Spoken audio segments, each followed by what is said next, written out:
السلام عليكم ورحمة الله وبركاته. إن الحمد لله نحمده ونستعينه ونستغفره ونعوذ بالله من شرور أنفسنا ومن سيئات أعمالنا. من يهده الله فلا مضل له ومن يضلل فلا هادي له، وأشهد أن لا إله إلا الله وحده لا شريك له، وأشهد أن محمدا عبده ورسوله. يا أيها الذين آمنوا اتقوا الله حق تقاته ولا تموتن إلا وأنتم مسلمون. يا أيها الناس اتقوا ربكم الذي خلقكم من نفس واحدة وخلق منها زوجها وبث منهما رجالا كثيرا ونساء، واتقوا الله الذي تساءلون به والأرحام إن الله كان عليكم رقيبا. يا أيها الذين آمنوا اتقوا الله وقولوا قولا سديدا يصلح لكم أعمالكم ويغفر لكم ذنوبكم، ومن يطع الله ورسوله فقد فاز فوزا عظيما. أما بعد فإن خير الحديث كتاب الله، وخير الهدي هدي محمد صلى الله عليه وسلم، وشر الأمور محدثاتها، وكل محدثة بدعة، وكل بدعة ضلالة، وكل ضلالة في النار. رب اشرح لي صدري ويسر لي أمري واحلل عقدة من لساني يفقه قولي. حضرات گرامی، تذکرہ عشر مبشرہ کے عنوان سے ہمارا یہ پروگرام، جس کا سلسلہ آج سے تقریباً 11-12 دن قبل شروع ہوا تھا، الحمدللہ دھیرے دھیرے ہم اس پروگرام کی آخری کڑی کو پہنچ رہے ہیں. کل انشاءاللہ تعالی ہمارے اس پروگرام کی آخری نشست ہوگی. گزرے ہوئے دنوں میں ہم نے نبی کریم صلی اللہ علیہ وسلم کے ان صحابہ میں سے جنہیں دنیا میں جنت کی بشارتیں سنائی گئیں، 7 صحابہ کے حالات زندگی معلوم کیے تھے. اور آج کے درس میں 2 صحابہ کی سوانح حیات لے کر آپ کی خدمت میں حاضر ہوا ہوں. پہلے صحابی ہیں ابو عبیدہ بن جراح رضی اللہ تعالی عنہ، اور دوسرے صحابی ہیں طلحہ بن عبید اللہ رضی اللہ عنہ. ابو عبیدہ بن جراح رضی اللہ تعالی عنہ یہ اپنی کنیت سے مشہور ہیں، اور ان کا نام عامر تھا. عامر بن عبداللہ ابن الجراح القرشی ان کا نام و نسب ایسا ہے. اور آپ کا شمار بھی ان لوگوں میں سے ہوتا ہے جو آپ صلی اللہ علیہ وسلم کی نبوت سے چند سال قبل پیدا ہوئے، اور ابو بکر صدیق رضی اللہ تبارک و تعالی عنہ کی دعوت پر ایمان لائے. ہم ایک چیز دیکھتے ہیں عشرہ مبشرہ کی سیرت میں کہ عشرہ مبشرہ میں سے جتنی بھی شخصیتیں گزری ہیں، آپ دیکھیے کہ تقریباً سبھی حضرت ابو بکر صدیق رضی اللہ تعالیٰ عنہ کے ہاتھ پہ ایمان لائے ہیں، یکا دکا شخصیات کو چھوڑ کر. اس سے پتہ چلتا ہے کہ نبی کریم صلی اللہ علیہ وسلم پر ایمان لانے کے بعد ابو بکر صدیق رضی اللہ عنہ دعوت و تبلیغ کے سلسلے میں کس قدر سرگرم ہو گئے تھے کہ بڑی بڑی شخصیات، عظیم ترین شخصیات ابو بکر صدیق رضی اللہ تعالیٰ عنہ کے ہاتھوں مشرف و اسلام ہوئیں. اور جیسے سابقین اولین میں سے دوسرے صحابہ اسلام لانے کے بعد انہوں نے اسلام کے لیے قربانیاں دیں، صحابی رسول ابو عبیدہ بن جراح رضی اللہ عنہ کے حق میں بھی وہ قربانیاں آئیں. چنانچہ انہوں نے اور صحابہ کی طرح سے ہجرت کا مرحلہ بھی طے کیا، جو کہ بہت بڑی آزمائش ہے، بہت بڑا امتحان ہے، اور انسان کے ایمان کی بہت بڑی آزمائش ہے. 2 ہجرتیں انہوں نے کی. حبشہ بھی گئے مکہ چھوڑ کر، اور پھر مکہ سے دوسری ہجرت انہوں نے مدینے کی سمت کی. ابو عبیدہ بن جراح رضی اللہ عنہ اور سارے صحابہ کی طرح جنگ بدر میں نبی کریم صلی اللہ علیہ وسلم کے ساتھ شریک رہے. اور جو بات قابل ذکر ہے وہ یہ ہے کہ جنگ بدر میں ان کا والد ان کا حریف تھا، باپ کافر تھا، اور یہ مسلمان تھے.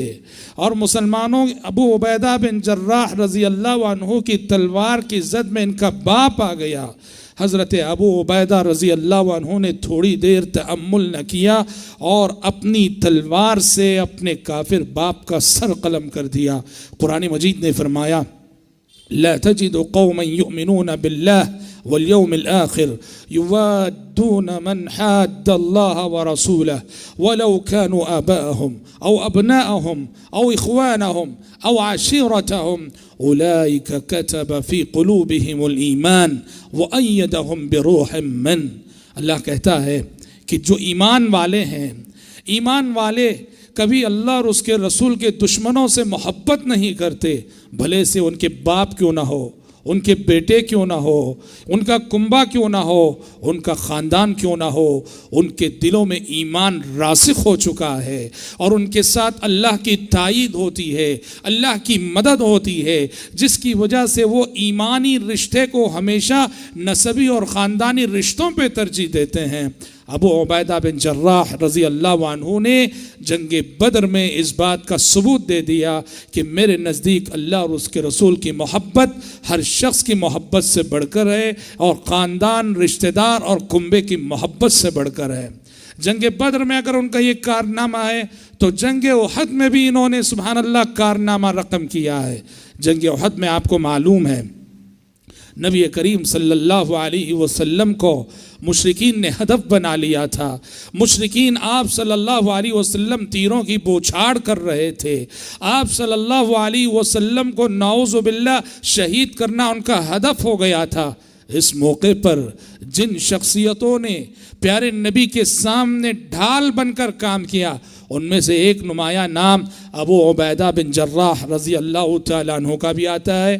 اور اس موقع سے ایک بات یہ ہوئی کہ جنگ میں آپ صلی اللہ علیہ وسلم اپنے سر پر جو خوات پہنے ہوئے تھے اس کا کڑا آپ کے بدن میں گھس گیا تھا، تو ابو عبیدہ بن جراح رضی اللہ عنہ نے اپنے دانتوں سے کھینچ کر نکالا تھا۔ نتیجے میں حضرت ابو عبیدہ کے سامنے کے 2 دانت جھڑ گئے تھے۔ اور آپ کو معلوم ہے انسان کے 2 دانت جھڑ جائیں سامنے کی شکل کتنی بدنما ہو جاتی ہے، کتنا بدشکل نظر آتا ہے۔ صحابہ فرماتے ہیں کہ پیارے نبی صلی اللہ علیہ وسلم کی بدن میں چبھے ہوئے اس خوات کے کڑے کو نکالتے ہوئے ابو عبیدہ کے 2 دانت کیا جھڑے کہ ابو عبیدہ کی شخصیت کے حسن و جمال میں نکھار آ گیا۔ ان کا چہرہ جو ہے جھڑے ہوئے دانتوں کے ساتھ، گرے ہوئے دانتوں کے ساتھ بڑا حسین اور خوشنما لگتا تھا۔ اور کیوں نہ ہو کہ یہ دانت نبی کریم صلی اللہ علیہ وسلم کی مدد کرتے ہوئے جھڑے ہیں اور آپ صلی اللہ علیہ وسلم کی نصرت و تائید میں یہ قربانی انہوں نے دی تھی، تو اللہ تبارک و تعالیٰ نے یہ اعزاز عطا کیا کہ دانتوں کے گرنے اور جھڑنے کے باوجود ان کا چہرہ دیکھنے میں بڑا حسین و جمیل نظر آتا تھا۔ ابو عبیدہ بن جراح رضی اللہ عنہ کی شخصیت کا سب سے بڑا تعارف یہ ہے اور ان کا لقب یہ ہے جس لقب سے پیارے نبی نے انہیں نوازا، وہ ہے کہ امین هذه الامہ، امین هذه الامہ، آپ اس امت کے امین ہیں۔ آپ صلی اللہ علیہ وسلم نے فرمایا لِكُلِّ أُمَّةٍ أَمِينٌ وَأَمِينُ هَذِهِ الْأُمَّةِ أَبُو عُبَیدہ، ہر امت کا ایک امین ہوا کرتا ہے اور میری امت کی امانت دار شخصیت ابو عبیدہ بن جراح کی شخصیت ہے۔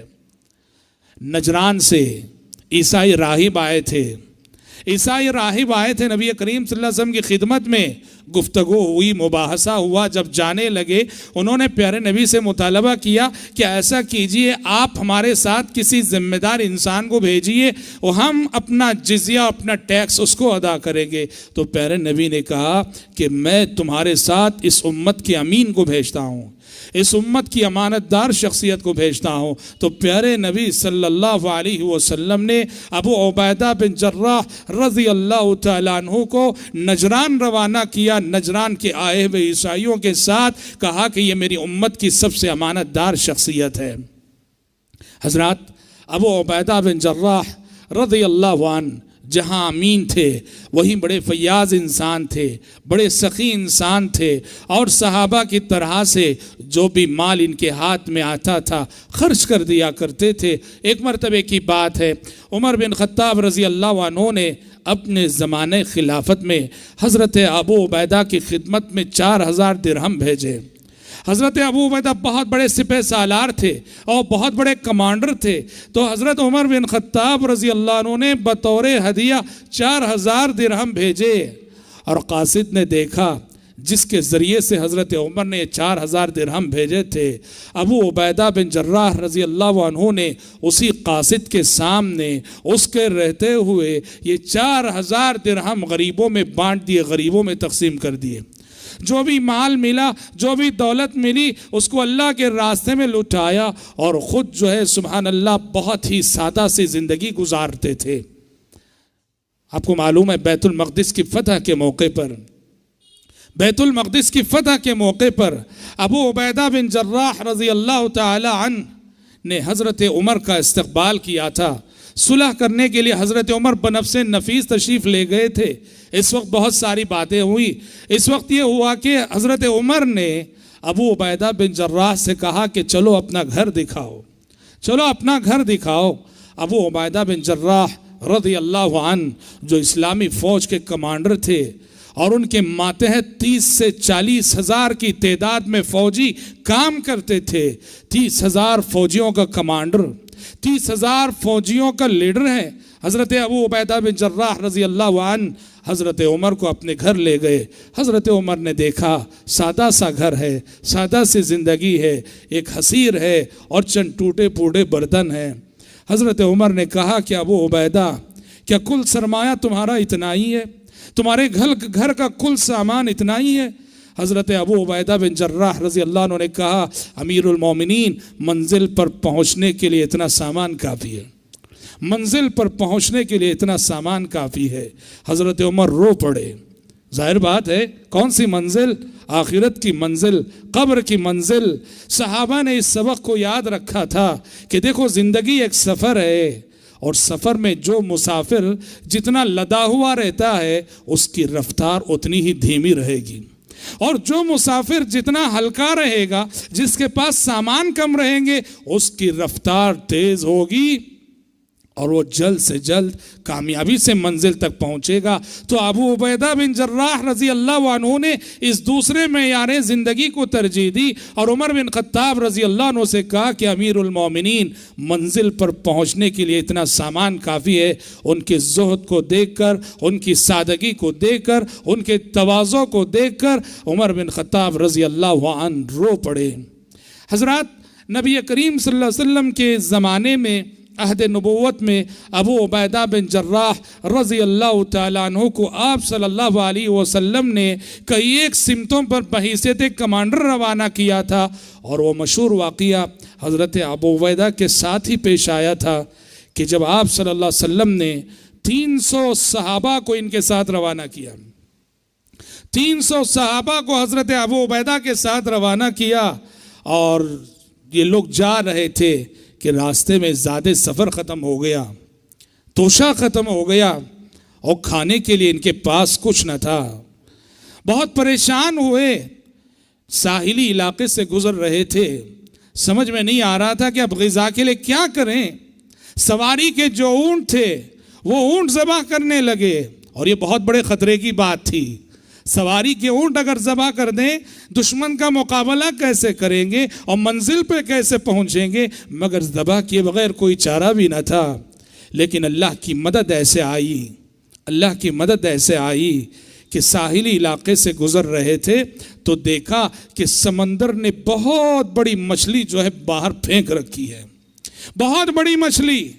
ابو عبیدہ بن جراح رضی اللہ عنہ نے اپنے ساتھ موجود 300 سپاہیوں سے کہا کہ یہ دیکھو رب العالمین نے ہماری روزی کا انتظام کر دیا ہے، رب العالمین نے ہماری روزی کا انتظام کر دیا ہے۔ اس مچھلی کو 300 صحابہ کھاتے ہیں، اور ایک مرتبہ نہیں، کئی دن کھاتے ہیں، کئی دن کھاتے ہیں۔ 300 لوگوں کی غذا بنتی ہے یہ مچھلی، اور اتنی بڑی مچھلی تھی کہ راوی حدیث کہتے ہیں کہ اس کی ایک ہڈی کو کھڑا کیا گیا تو ہم میں سے ایک شخص گھوڑے پہ بیٹھ کے گزرا تو اس کے نیچے سے آسانی سے گزر گیا، اتنی لمبی جو ہے ہڈی تھی۔ یہی مطلب اللہ تعالیٰ کے اس فرمان کا کہ رزق کا معاملہ ایسا ہے کہ رزق کے معاملے میں جس کے پاس جس کے دل میں توکل ہو، اللہ کی مدد پر یقین ہو، اللہ کی نصرت پر یقین ہو، تو رب العالمین اس کو وہاں سے روزی دے گا جہاں سے اس کے وہم و گمان میں بھی بات نہ ہوگی۔ اللہ تعالیٰ نے کہا وَمَن يَتَّقِ اللَّهَ يَجْعَل لَّهُ مَخْرَجًا وَمَن يَتَّقِ اللَّهَ يَجْعَل لَّهُ مَخْرَجًا وَيَرْزُقْهُ مِنْ حَيْثُ لَا يَحْتَسِبُ۔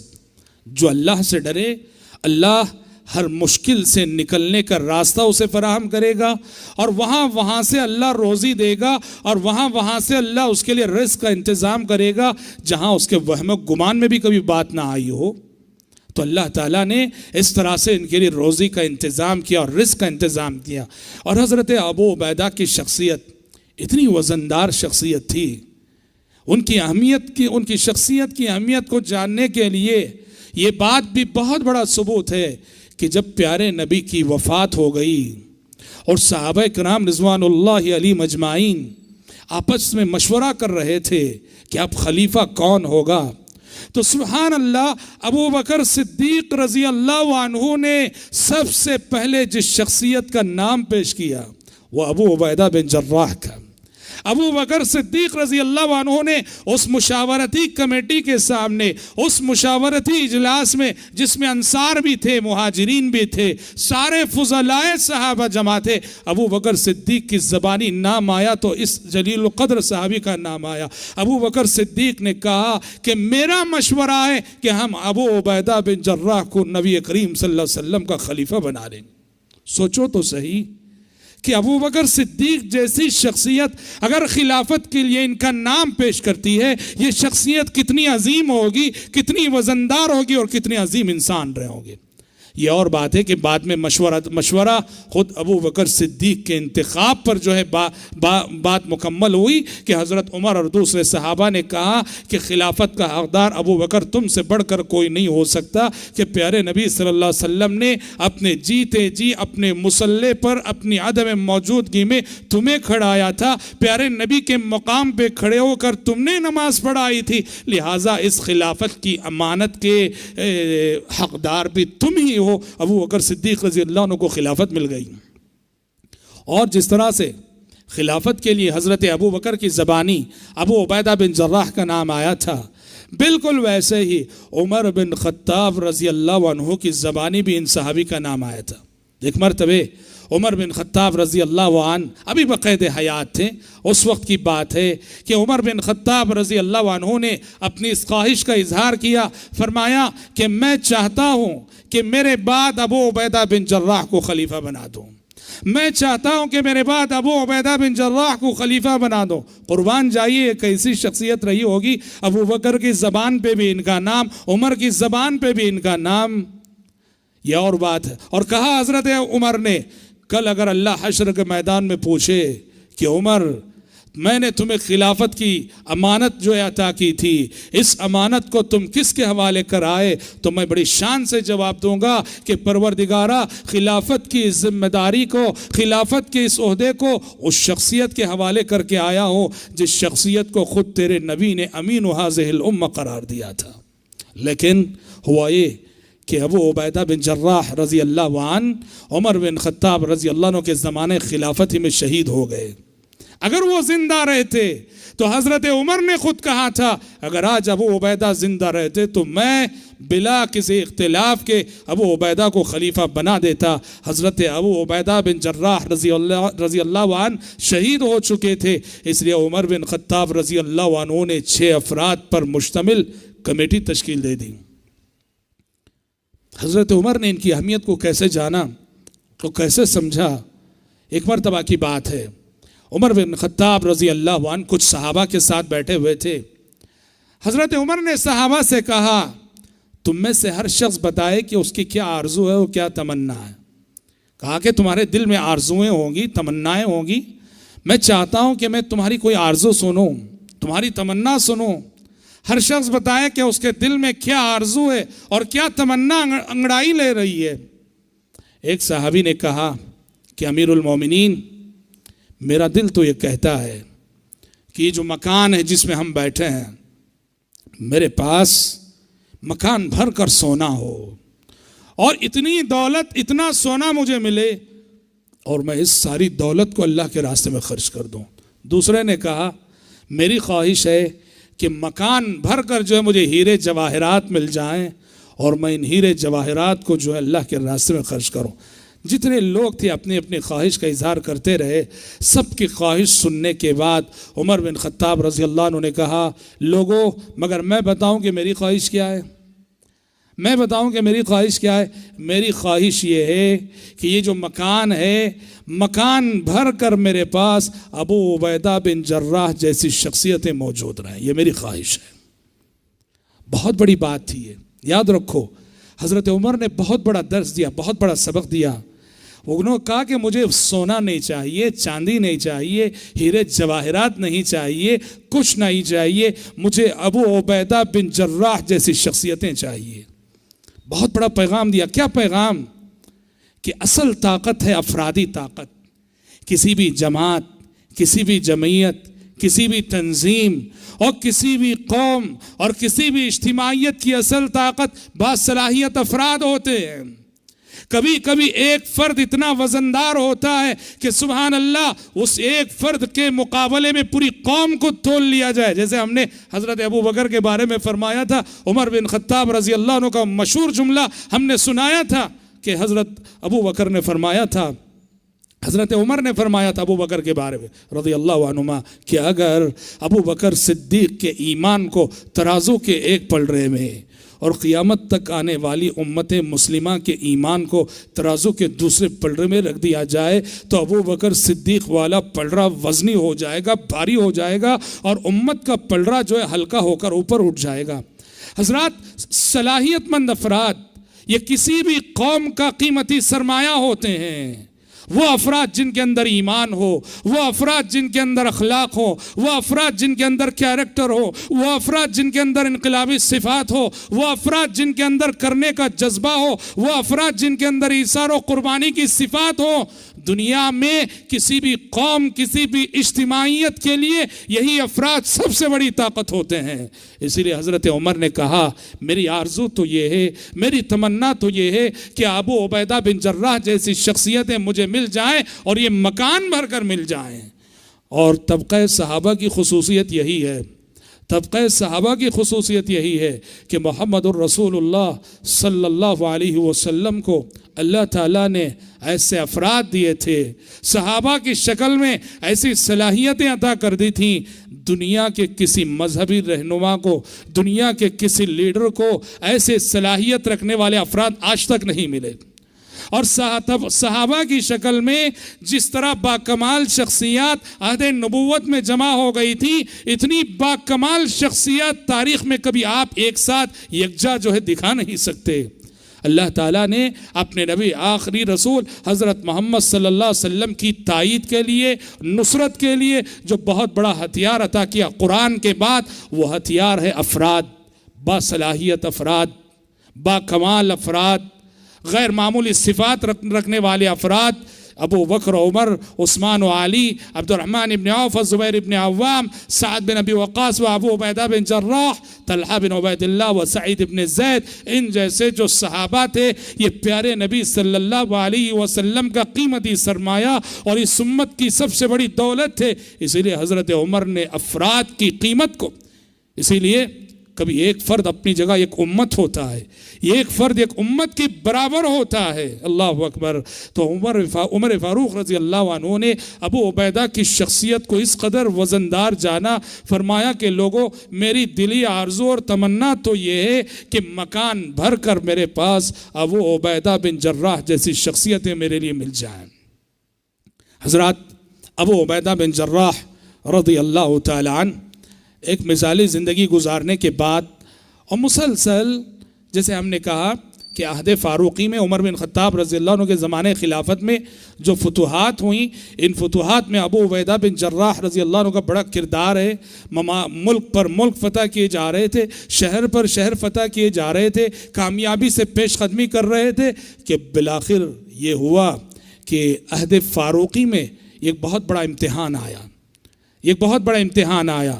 شام کا ایک شہر تھا جس کا نام تھا امواس۔ امواس میں پلیگ کا مرض عام ہو گیا، امواس میں پلیگ کی وبا پھیل گئی جسے طاعون کہا جاتا ہے۔ اور جس وقت امواس میں پلیگ آیا، حضرت ابو عبیدہ بن جراح رضی اللہ تعالیٰ عنہ اپنی فوج سمیت امواس میں مقیم تھے۔ اور آپ کو معلوم ہے شریعت کا قانون کیا ہے؟ یہ جو وبائی امراض، جو پھیلنے والے امراض ہوتے ہیں، وبائی امراض کے سلسلے میں شریعت کا قانون یہ ہے کہ جہاں وبائی مرض پھیلا ہوا ہے وہاں کا کوئی شخص باہر نہ جائے اور باہر کا کوئی شخص اندر نہ آئے۔ اب امواس میں پلیگ آ چکا ہے، ابو عبیدہ بن جراح اپنی فوج کے ساتھ امواس میں موجود ہیں، اور عمر بن خطاب رضی اللہ عنہ امواس آ رہے ہوتے ہیں۔ شام پہنچنے کے بعد انہیں معلوم ہوتا ہے کہ امواس میں پلیگ عام ہو چکا ہے۔ یہ سن کر عمر بن خطاب رضی اللہ عنہ وہاں سے واپس ہو گئے۔ ابو عبیدہ بن جراح رضی اللہ عنہ اس وصیت نبوی کے مطابق کہ اگر کہیں وبائی بیماریاں اور وبائی امراض پھیل جائیں تو اس علاقے اور شہر کا کوئی شخص باہر نہ جائے۔ وبائی امراض کا مقابلہ کرنے کی اس سے بہتر تدبیر دنیا والوں نے نہیں جانی ہے۔ ایک شخص جو وبائی امراض جہاں پھیلتے ہوں وہاں کا رہنے والا ہو، یہ سمجھ کر کہ مجھے تو ابھی یہ بیماری لاحق نہیں ہوئی ہے، میں اپنی جان بچا لوں، وہ بستی سے نکلنے کی کوشش کرے گا۔ وہ کیا کرے گا؟ وہ بستی سے نکلے گا اور دوسرے گاؤں میں جائے گا تو اس بستی کے جراثیم کو دوسرے گاؤں میں منتقل کرے گا، نتیجے میں دوسرا سارا گاؤں بھی اس کی زد میں آ سکتا ہے۔ اسی لیے پیارے نبی نے کہا کہ جس جگہ وبائی امراض پھیل جائے، وبائی مرض پھیل جائے، جو وہاں کے افراد ہیں وہیں رہیں، مقدر میں موت ہو تو موت کو گلے لگا لے۔ ہوا یہ کہ ابو عبیدہ بن جراح رضی اللہ عنہ وہیں رہے، اور سبحان اللہ مقدر کی موت نے انہیں آ لیا۔ طاعون امواس یعنی اس پلیگ کے مرض کے یہ بھی شکار ہو گئے۔ یہ پھوڑا نکل آیا، ایک زخم نکل آیا، اور بڑھتے بڑھتے جو ہے انتقال کر گئے۔ اور آپ کو معلوم ہونا چاہیے شریعت کہتی ہے کہ طاعون اور پلیگ کی بیماری میں مرنے والا شہید ہے۔ شہداء بہت ہیں، شہید المعرکہ ہی شہید نہیں کہلاتا، جس کو کافر مارتے صرف اسے شہید نہیں کہتے۔ شریعت میں پیارے نبی نے کہا شہداء بہت ہیں، وہ عورت جو ڈلیوری کی تکلیف سے انتقال کر جائے شہید ہے، اور جو شخص بھی پیٹ کے درد کی تکلیف سے انتقال کرے شہید ہے۔ ویسے ہی آپ نے فرمایا جو طاعون اور پلیگ کا شکار ہو کے انتقال کرے وہ شہید ہے۔ تو ابو عبیدہ بن جراح رضی اللہ عنہ کو اس راستے سے گویا اللہ تبارک و تعالیٰ نے شہادت عطا کی، اور یہ واقعہ سن 18 ہجری کا ہے۔ اور اس طاعون امواس میں تقریباً امواس کی 25,000 شخصیتیں جو شہید ہوئی، 25,000 لوگ، جن میں صحابہ کی بڑی تعداد تھی، تابعین کی بڑی تعداد تھی۔ پتہ چلا یہ آفتیں، یہ بلائیں، یہ مصیبتیں، یہ بیماریاں ایسا نہیں کہ صرف گنہگاروں پہ آتی ہیں، گنہگاروں کو لاحق ہوتی ہیں، اللہ کے نیک بندوں پر بھی آزمائشیں آتی ہیں، اور اللہ تبارک و تعالیٰ اپنے نیک صالح اور متقی بندوں کو بھی ایسی آزمائشوں میں مبتلا کرتا ہے، اس لیے کہ زندگی امتحان ہے اور اس امتحان سے سب کو گزرنا ہے۔ 18 ہجری کا واقعہ ہے، اور جس وقت حضرت ابو عبیدہ بن جراح رضی اللہ عنہ شہید ہوئے ان کی عمر 58 سال تھی، 50 پر 8 سال کے تھے۔ اور صحابی رسول معاذ بن جبل رضی اللہ عنہ جو کہ ذی علم صحابی، جلیل القدر صحابی معاذ بن جبل رضی اللہ عنہ نے آپ کی نماز جنازہ پڑھائی، اور معاذ بن جبل رضی اللہ عنہ ہی ان کی قبر میں اترتے ہیں، اور قبر میں اتر کر جو ہے حضرت ابو عبیدہ بن جراح رضی اللہ عنہ کو دفن کرتے ہیں۔ اس طرح میرے بھائیوں 8ویں شخصیت ابو عبیدہ بن جراح جو عشرہ مبشرہ میں سے ایک نمایاں نام ہے، ان کی سوانح حیات اور ان کے حالات زندگی کو ہم نے مختصر الفاظ میں سمیٹنے کی کوشش کی۔ 9ویں شخصیت جس کا تذکرہ باقی رہ گیا عشرہ مبشرہ میں سے، یہ ہے طلحہ بن عبید اللہ۔ طلحہ بن عبید اللہ قرشی ہیں، آپ قریش کے تھے، ابو محمد آپ کی کنیت تھی، اور ہجرت سے 28 سال قبل آپ کی ولادت ہوئی۔ ہجرت مدینہ سے 28 سال قبل آپ کی ولادت ہوئی، اور اسلام لائے۔ کیسے اسلام لائے؟ یہ کہتے ہیں کہ میں تجارت کے سلسلے میں، بزنس کے سلسلے میں بصرہ گیا ہوا تھا. ایک شہر ہے بصرہ, یہ نبی کریم صلی اللہ علیہ وسلم کے زمانے میں نہ تھا. کوفہ اور بصرہ یہ حضرت عمر نے آباد کیا تھا, بسایا تھا. بصرہ کہتے ہیں کہ میں تجارت کے سلسلے میں بصرہ گیا ہوا تھا اور وہاں ایک عیسائی راہب سے میری ملاقات ہو گئی, عیسائی پوپ سے میری ملاقات ہو گئی. یہ سن کر کہ میں مکے سے آیا ہوں, حرم شریف سے آیا ہوں, جہاں سرزمین حرم ہے. آپ کو معلوم ہے کہ سرزمین حرم کی حرمت مکے کی حرمت کا تصور سارے جزیرہ عرب میں تھا, اس لیے کہ ابراہیم علیہ السلام کے زمانے سے اس کی حرمت کا تصور چلا آ رہا تھا. اس پوپ نے یہ سن کر کہ طلحہ بن عبید اللہ مکے سے آئے ہیں, سرزمین حرم سے آئے ہیں, طلحہ بن عبید اللہ سے کہا کہ طلحہ, ہم اپنی کتابوں میں جس آخری رسول اور جس آخری پیغمبر کی آنے کی بشارتیں ہم پڑھتے ہیں, ہمیں یقین ہے کہ وہ زمانہ قریب آ چکا ہے اور وہ آخری رسول تمہارے ہی علاقے سے نکلے گا. یہ بات قرآن مجید نے کئی مقامات پہ بیان کی ہے کہ اہل کتاب کے جو علماء تھے, کرسچن تھے, یہودی تھے, پیارے نبی کو اچھی طرح سے جانتے تھے. اس لیے کہ بائبل میں, توریت میں, انجیل میں اللہ تبارک و تعالیٰ نے نبی کریم صلی اللہ علیہ وسلم کی شخصیت کے پورے اوصاف اور آپ صلی اللہ علیہ وسلم کے صحابہ کی صفات, آپ صلی اللہ علیہ وسلم کے شہر کی صفات, آپ صلی اللہ علیہ وسلم کے علاقے کی صفات بڑی تفصیل سے اللہ تبارک و تعالیٰ نے توریت اور انجیل میں بیان کر دیے تھے. جیسا کہ حضرت سلمان فارسی رضی اللہ عنہ کے قبول اسلام کا واقعہ اگر آپ پڑھتے ہیں تو سمجھ میں آتا ہے. تو اہل کتاب خوب جانتے تھے کہ جس آخری رسول کی بشارتیں اور پیشین گوئیاں ہماری کتاب میں موجود ہیں, اس رسول کا زمانہ قریب آ چکا ہے. طلحہ بن عبید اللہ فرماتے ہیں اس کی زبانی جب میں نے یہ بات سنی اور سن کر مکہ لوٹا, انہی دنوں کی بات ہے کہ اسی وقت نبی کریم صلی اللہ علیہ وسلم ابھی آپ نے نبوت کا دعویٰ کیا تھا, ابھی آپ پر وحی آئی تھی اور آپ صلی اللہ علیہ وسلم لوگوں کو دعوت دے رہے تھے. تو میں مشرف و اسلام ہو گیا. کہتے ہیں دو بنیادی سبب تھے میرے قبول اسلام کے, ایک تو اس راہب اور اس پوپ کا بیان, اور دوسرا کہتے ہیں میں نے دیکھا ابو بکر آپ پہ ایمان لائے ہوئے ہیں. طلحہ فرماتے ہیں میں آپ صلی اللہ علیہ وسلم کو بھی جانتا تھا, میں ابو بکر کو بھی جانتا تھا. میرے دل نے کہا کہ یہ دو عظیم انسان جس چیز پہ جمع ہو جائیں وہ چیز کبھی جھوٹ نہیں ہو سکتی. یہ دو عظیم انسان جو اخلاق و کردار کے اتنے بلند ہیں, اتنے عظیم ہیں, جس دین کو یہ اپنا لیں وہ دین کبھی جھوٹا نہیں ہو سکتا. میں نے محمد صلی اللہ علیہ وسلم کے کردار کی عظمت اور ابو بکر صدیق کے کردار کی عظمت کو دیکھ کر جانا کہ وہ دین کبھی جھوٹا نہیں ہو سکتا. جس دین پہ محمد صلی اللہ علیہ وسلم چل رہے ہو اور ابو بکر صدیق رضی اللہ عنہ چل رہے ہو. اس طرح حضرات حضرت طلحہ بن عبید اللہ رضی اللہ عنہ مشرف با اسلام ہو گئے. جنگ بدر میں شریک نہ ہو سکے, اس لیے کہ آپ کو معلوم ہے کہ جنگ بدر یہ اچانک پیش آیا تھا. یہ غزوہ پیارے نبی کو معلوم ہوا تھا کہ مشرکین کا تجارتی قافلہ گزر رہا ہے. پیارے نبی نے مشرکین کے تجارتی قافلے کا پیچھا کرنے کا ارادہ کیا تھا. مدینے سے نکلے تھے اس تجارتی قافلے کو پکڑنے کے لیے, جنگ کا ارادہ ہی نہ تھا اور اچانک جنگ کی صورتحال پیش آ گئی تھی. اس لیے کئی صحابہ تھے جو جنگ بدر سے غائب رہے. تو طلحہ بن عبید اللہ بدر کے موقع پر وہ تجارت کے لیے شام گئے ہوئے تھے, اس لیے بدر میں شریک نہ ہو سکے تھے. لیکن جب تجارت سے واپس آئے بہت افسوس تھا انہیں. پیارے نبی کے سامنے انہوں نے بڑے افسوس کا اظہار کیا کہ بدر کی شرکت سے میں محروم رہا اور اس فضیلت سے محروم رہا کہ اللہ تعالیٰ نے آپ کے بدری صحابہ سے کہا تھا اعملوا ما شئتم فقد غفرت لکم. اے میرے نبی کے بدری ساتھیوں, آج کے بعد جو کرنا ہے کر گزرو, میں نے تمہارے حق میں بخشش لکھ دی ہے.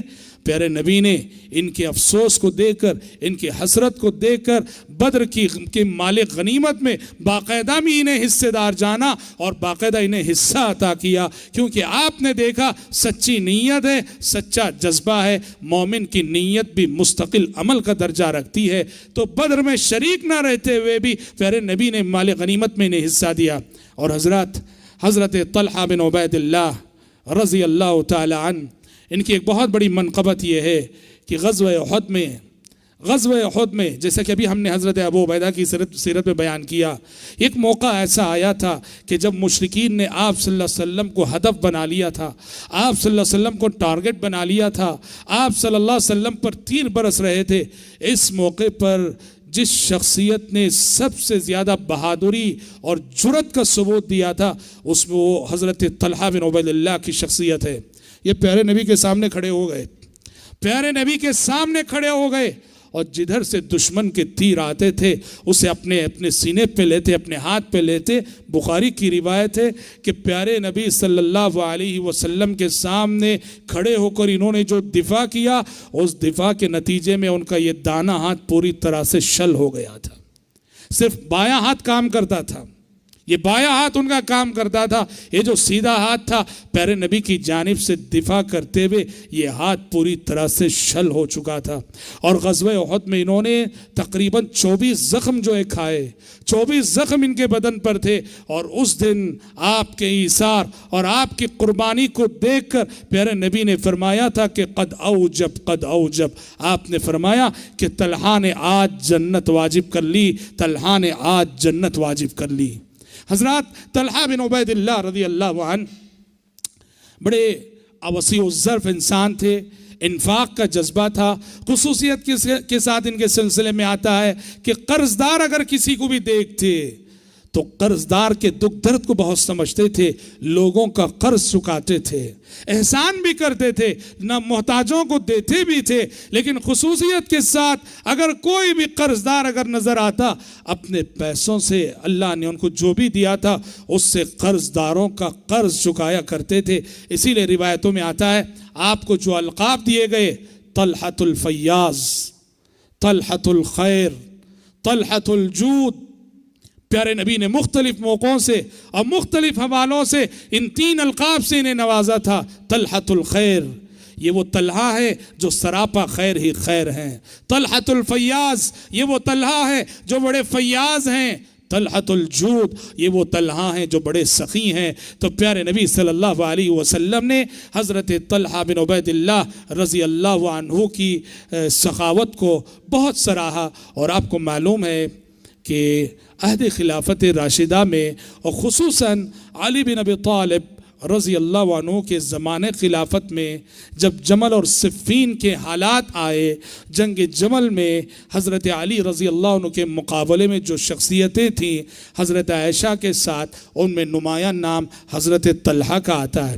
طلحہ بن عبید اللہ رضی اللہ عنہ حضرت ام المومنین عائشہ صدیقہ رضی اللہ عنہ کے ساتھ تھے، ام المومنین کی فوج میں تھے، اور اسی دوران لڑائی کے دوران جمل میں حضرت طلحہ بن عبید اللہ رضی اللہ عنہ کو ایک تیر آ کر لگا اور اسی میں وہ شہید ہو گئے۔ علی بن ابی طالب رضی اللہ عنہ، جیسا کہ ہم نے بارہا کہا ہے کہ صحابہ یہ لڑے نہ تھے، غلط فہمیوں کی بنیاد پر باقاعدہ صحابہ کو لڑایا گیا تھا، جیسا کہ ہم نے جمل اور صفین کے حالات پہ گفتگو کرتے ہوئے آپ کو بتایا تھا۔ یہی وجہ ہے کہ علی بن ابی طالب رضی اللہ عنہ جو کہ حضرت طلحہ کے مقابلے میں تھے، حضرت علی خود فرماتے تھے کہ قاتل طلحہ فی النار، حضرت علی کہتے تھے کہ جس نے بھی طلحہ کو قتل کیا ہے، جس نے بھی طلحہ کو شہید کیا ہے، جس نے طلحہ پہ تیر چلایا ہے، وہ شخص جہنمی ہے۔ اللہ اکبر۔ حالانکہ حضرت علی کے اپوزیشن تھے، وہ جمل میں حضرت علی ان کے حریف ہیں، لیکن طلحہ بن عبید جیسا کہ ہم نے کہا صحابہ مخلص تھے، وہ ایک دوسرے کی فضیلت کو جانتے تھے۔ ان کی شہادت پر آنسو بہاتے ہوئے کہا تھا قاتل طلحہ فی النار، اور ان کی لاش کو دیکھ کے حضرت علی نے کہا تھا کہ کاش کہ آج سے 20 سال پہلے میں مر گیا ہوتا، کاش کہ آج سے 20 سال پہلے میں مر گیا ہوتا۔ اور حضرت علی کہا کرتے تھے کہ وَنَزَعْنَا مَا فِي صُدُورِهِم مِّن غِلٍّ إِخْوَانًا عَلَى سُرُرٍ مُتَقَابِلِينَ۔ اللہ جنتیوں کے بارے میں کہتا ہے کہ ان کے دلوں میں